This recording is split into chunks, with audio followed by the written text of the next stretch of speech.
Redação Novo Tempo já de volta. Muito obrigado a você que está acompanhando a gente pela televisão ou pela Rádio Novo Tempo. Cidades inteligentes ou Smart Cities é um termo que tem sido bastante utilizado para explicar o uso da tecnologia para o processo de planejamento e inclusive participação de cidadãos nos municípios.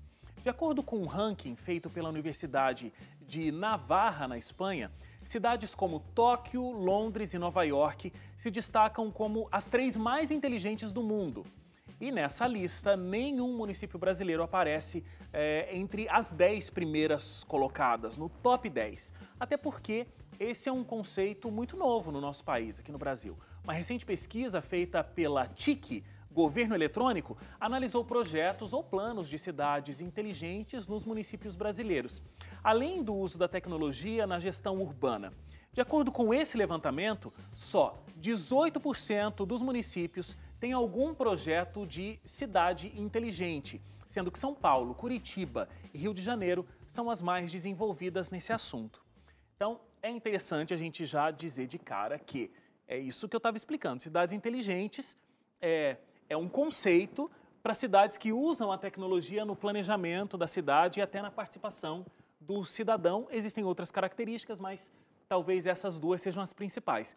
Então, quando a gente está falando que uma cidade não é inteligente, não tem a ver com os seus habitantes, não tem a ver... Tá achando cidades mais inteligentes, mediram o QI de todo mundo da cidade. E aí... mediram o QI, aí São Paulo tem as pessoas mais inteligentes. Não, é o conceito de organização, planejamento da cidade, inclusive feedback e participação dos seus munícipes no desenvolvimento da cidade. Se a gente perguntar para o Hélio conceito Moura da qual é a cidade cidade mais inteligente do Brasil, eu sei qual vai ser a resposta dele. Claro, né, gente? Mas você sabe que aqui até a São gente Paulo, tem... né? Tá na lista. Tá lá, tá escrito. Mas você sabe que aqui a gente, falando de Suzane e Hélio, tem uma comparação interessante para esse conceito de cidade inteligente. Porque a Suzane veio de uma cidade do interior de Goiás. O Hélio não nasceu lá, mas viveu grande parte da vida em Curitiba. Falando sobre esse conceito de cidade inteligente, partindo da sua experiência, Suzane, de uma cidade que não tem esse conceito de cidade inteligente. Estou falando isso bem explicadinho, porque daqui a pouco vai ter uma pessoa falando que eu estou chamando os moradores de alguma cidade de burros, né? E não é isso. O que você acha que, numa cidade do interior de Goiás, por exemplo, quais são os elementos que a gente consegue identificar como mais dificultosos mesmo de uma cidade que não tem esse conceito de cidade inteligente? É interessante essa reflexão, porque eu acho que são realidades bastante distintas, assim. Por exemplo, transporte público, que é o que se fala bastante quando tem esse conceito de cidade inteligente. Eu moro em 2 cidades bem pequenas no interior de Goiás, né? Do mesmo porte, só diferenciava ali que uma vivia da agropecuária e outra da agricultura. Mas, tirando isso, era basicamente o mesmo estilo de vida. A gente nem tinha transporte público porque não se fazia necessário ter. A cidade é muito pequena. Então, se as pessoas não têm algum automóvel como carro ou moto, elas têm uma bicicleta, né? Ou andam a pé mesmo, porque a cidade é muito pequena. Então, nesse caso, não teria essa necessidade. Ou outros tipos de serviços, por exemplo, eu acho que tem uma questão cultural também ligada a isso. Vou dar um exemplo assim bem simples, mas até pouco tempo não tinha nem maquininha de cartão de crédito ou de débito. Porque culturalmente as pessoas trabalham ou no dinheiro ou no cheque e na nota promissória ainda. E até hoje ainda existe lá esse negócio da nota promissória, entendeu? Então, culturalmente, como que o comerciante ia colocar, fazer um investimento talvez na maquininha se as pessoas não faziam uso desse recurso? Inclusive, eu trabalhei no comércio uma vez e quando vinha pessoas de fora, assim, né, para alguma festividade na cidade, chegava lá no caixa para poder pagar, automaticamente tirava o cartão e a gente tinha que pedir desculpa porque não tinha. Tipo, para a pessoa aquilo, como assim não tem uma maquininha aqui? Mas é por isso, culturalmente tem um outro estilo. Além do mais, as pessoas têm pouco acesso à internet, são poucas casas que têm acesso. Até pouco tempo, o Lan House funcionava assim, ainda tem, né? Mas digamos que era forte ainda no interior. E Goiás tem muito disso, né? Muitas cidades pequenas. E eu acho que isso, se a gente for comparar agora com Curitiba... eu queria ouvir o não contraponto sei, a gente poderia Hélio. pensar em outras formas de tornar a cidade mais inteligente, claro. Mas em alguns aspectos não faria sentido pra gente lá, né? Eu eu não sei se não faria sentido, algumas coisas eu compreendo, como você colocou, por exemplo, né, a cultura do pessoal. Ninguém na cidade usa o cartão de crédito, então por que o comércio vai oferecer? Faz sentido isso. Mas tem coisas que são essenciais em cidades, mesmo que elas sejam pequenas, né, que deveriam ser colocadas O transporte, por exemplo, como o transporte né? público. O transporte público é uma coisa extraordinariamente necessária para uma população, mesmo numa cidade pequena. Agora, Curitiba, por exemplo, se despontou no mundo lá na década de 90, principalmente, por exemplo, por causa do transporte público, naquele conceito que hoje é usado no mundo inteiro das canaletas de ônibus, né, chamam de BRTs, para facilitar, para encurtar o tempo, para encurtar as distâncias, e aí a questão dos terminais interligados, e que você podia, com uma passagem, transitar na cidade inteira sem ter que ficar fazendo a baldeação. Quer dizer, a baldeação existe, né? O trocar de ônibus, mas assim, você troca de ônibus sem ter que pagar uma nova passagem. Aí veio o cartão, que é utilizado no mundo todo já, né? O cartãozinho que você tem ali o pagamento das passagens.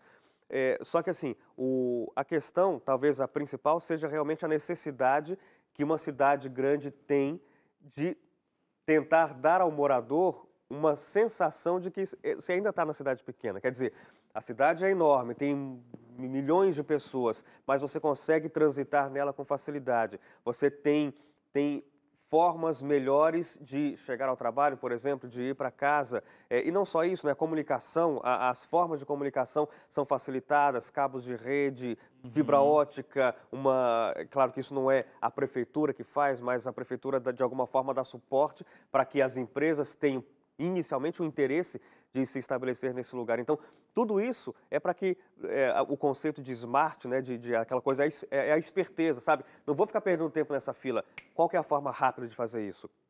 É o que o conceito tenta trazer para as cidades. E assim, infelizmente no Brasil a gente não tem muito disso, porque infelizmente no Brasil a gente não tem nem saneamento Então, como básico. é que você vai querer Então, ter como é uma que você coisa... vai, para chegar numa etapa dessa, tem um caminho longo para ser percorrido pelos nossos municípios ainda. O Brasil é um continente, né? Assim como outros países grandes como o Brasil, então você tem muitos contrastes, né? Agora, é interessante isso que o Hélio falou, de pensar que tem algumas questões de smart cities, né, cidades inteligentes, que elas não necessariamente têm a ver só com cidades grandes, apesar das cidades grandes se despontarem mais nesse tipo de ranqueamento. Mas, por exemplo, uma coisa que todo município precisa ter e pode ser encaixado no conceito de cidade inteligente tem a ver com coleta de lixo. Sim. Então, seletiva. Coleta seletiva, você fazer o reaproveitamento desse lixo por meio da reciclagem, etc. E num momento que a gente está discutindo aí de novo o meio ambiente, né? Exato. Falar disso no Brasil, o que o Hélio disse, a gente não tem saneamento básico em todo o Brasil, né? Eu lembro que a gente já discutiu aqui a taxa de saneamento básico. Ela é pequena, se você comparar o tamanho do Brasil, é menos da metade, né? As cidades que têm o saneamento básico. Que dirá um processo onde você faz a coleta seletiva. Isso é bom, né? A coleta seletiva é bom para o morador, é bom para a cidade numa questão de preservação do meio ambiente e é bom, inclusive, para a economia da cidade, né? Porque quando você tem uma coleta seletiva assim, tal, você consegue criar movimentos dentro da cidade. Geração de renda. Claro. Etc., em torno disso. Né? A gente vai conferir agora uma entrevista com um especialista em cidades inteligentes. É o Arthur Del Esposti. Ele falou um pouquinho para a gente sobre o impacto social e econômico dessas cidades inteligentes. Vamos conferir.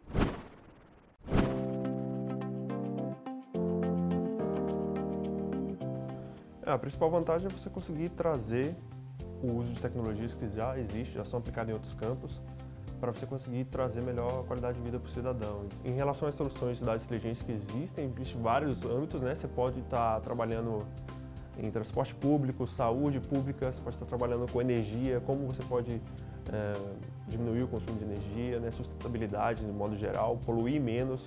Eu acho que o mais importante para você ter uma cidade inteligente é você conseguir investir nos próprios cidadãos, no sentido de você capacitar as pessoas para que elas possam não só usar essas tecnologias, mas elas possam fazer parte disso também, possam construir essas tecnologias. Então, cidades inteligentes podem sim ajudar bastante na economia da própria cidade, porque ela pode gerar muitas startups, empresas novas que vão estar querendo desenvolver soluções para a cidade. Existem iniciativas bem isoladas, eu acredito que o Brasil ainda pode convergir um pouco mais essas iniciativas, mas eu diria que no mundo todo ainda tem muita coisa para ser feita. Então, tem algumas cidades que são exemplos, na Espanha, como Barcelona, Santander.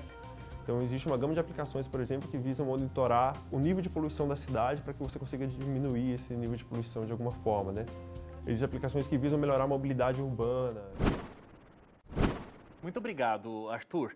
É interessante que ele foi falando para a gente alguns pontos, alguns conceitos de cidade inteligente. Esse de economia, por exemplo, estava aqui falando sobre as cidades pequenas, o Leite falou sobre questões básicas que poderia mudar em qualquer cidade, seja grande ou pequena. Essa de economia é muito interessante. Acho que qualquer cidade, se ela planejar inteligentemente, né, a sua gestão pública ali, pode fazer render a receita, né? Porque quando o município é pequeno, a receita é menor também.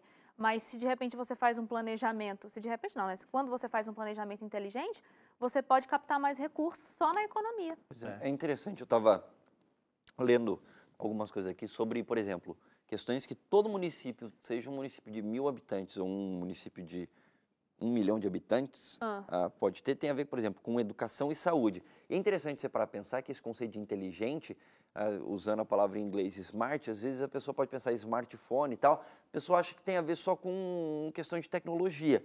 Pode ter a ver, mas não tem a ver só com isso.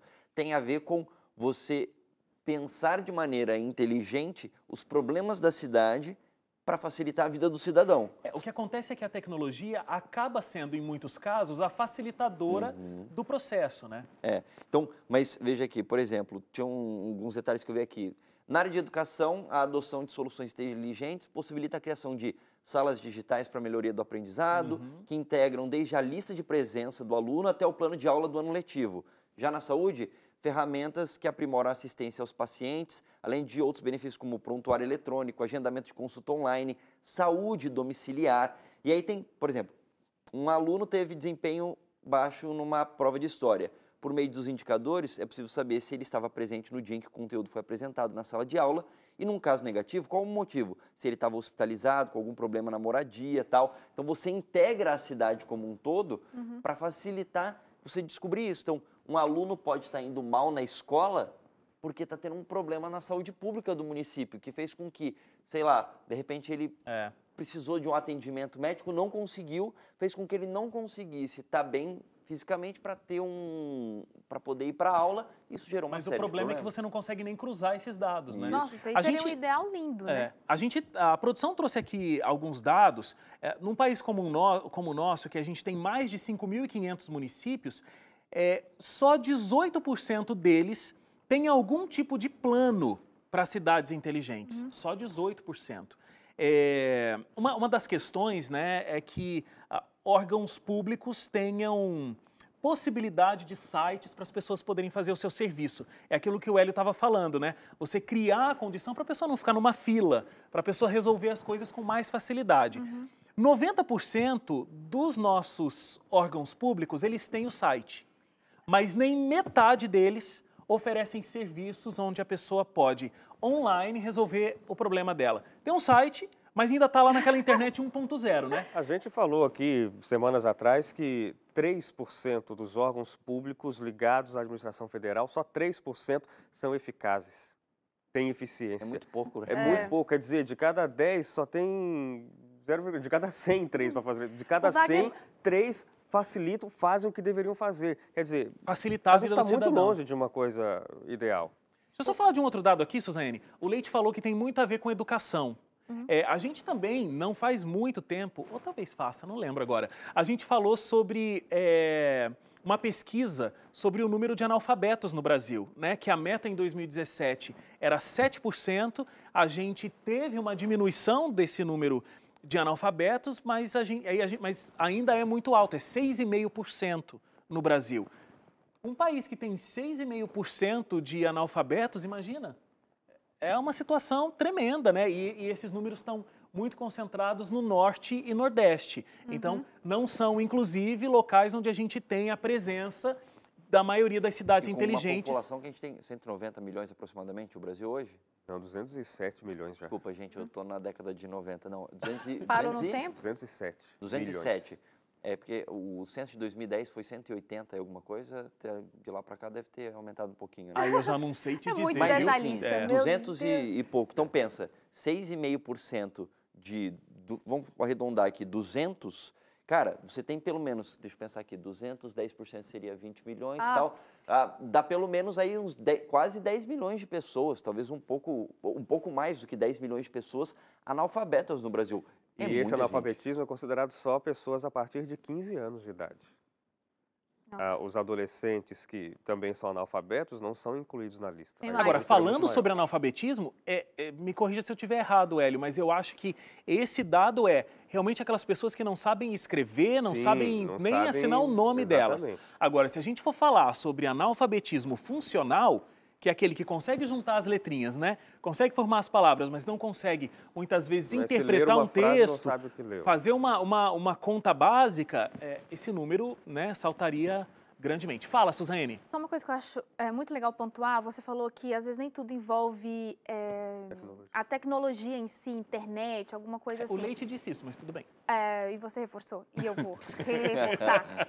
Isso é tão interessante de pensar inteligentemente num processo de gestão do município e tratando de saúde, até questões básicas. Às vezes você tem que ir num tal departamento X para pegar uma senha, que daí desse você tem que ir não sei aonde pegar a guia, para depois então você ir no posto, conseguir a consulta médica, e só que depois você tem que ir para um outro lugar. Então essa situação desorganizada, vou colocar assim, ela poderia ser muito eficiente se tivesse sido pensado inteligentemente para ter esse aproveitamento de tempo, como a gente está aqui comentando sobre isso, e melhorar a vida do cidadão. Porque imagina, para você conseguir um procedimento simples, você tem que dar a volta na cidade para conseguir uma coisa. Não é à toa que alguns, aí nesse caso não é uma iniciativa municipal, né?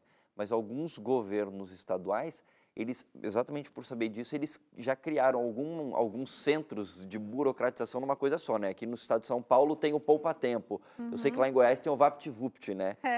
Chama VaptVupt? VaptVupt. Eu não sei, eu acho que alguns estados têm isso. No Paraná tem alguma iniciativa nessa linha, assim, que tem um nome meio parecido com o Poupa Tempo? Não conheço o nome, mas deve ter sim. Você vai lá e Lá na consegue plateia resolver seria um monte de coisa. um rapidinho. Rapidinho. Não, mas é que eu sou do interior de São Paulo, então é Poupa Tempo É um mesmo. pulinho. É um pulinho. Então, Gente, a gente tem que ir pro intervalo. Quer dizer uma última coisa? não, só ia falar que essas questões básicas, elas podem ser feitas, e eu acho que não vai onerar, né, muito assim pro município do que talvez criar essa Algumas questões são estratégicas, né? Intervalo. Você está se preparando para a sua aposentadoria? Estou apontando o dedo aí, precisa apontar para mim também. A gente falou muitas vezes aqui sobre se preparar até psicologicamente para a aposentadoria. Hoje a gente vai conversar sobre o preparo financeiro para a aposentadoria. Não sai daí, a gente volta já.